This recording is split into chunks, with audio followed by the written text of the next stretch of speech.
would you say that most people have trauma?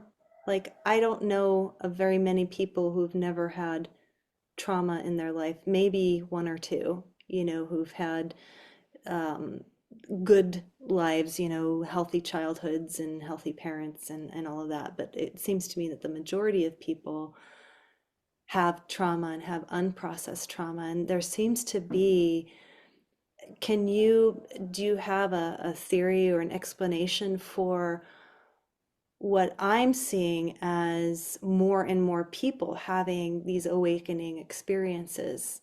And I don't know if that's just because we now have the internet, and so people are finding each other, they're having a place to share, and maybe people have had awakening experiences to this level of degree, or, is it a new thing? Like, and some people will say, well, that this time in particular is about the Great Awakening, and it's because of, the shifts on the planet and consciousness and the astrology and all the things, that say, oh, well, this is why we're seeing this. I'm curious what your thoughts are on that.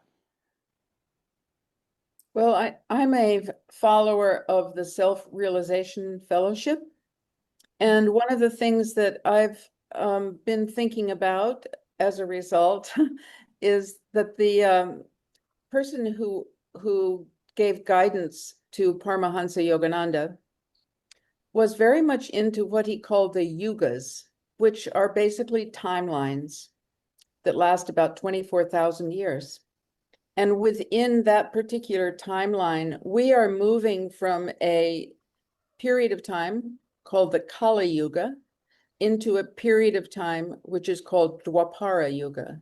And this comes from over 1,000 years Mhm. of wisdom coming from sages in India. So in the Kali Yuga age, people don't see anything about spirituality. And they basically say, if you can't use your five senses, your ability to touch, to smell, to taste, etc.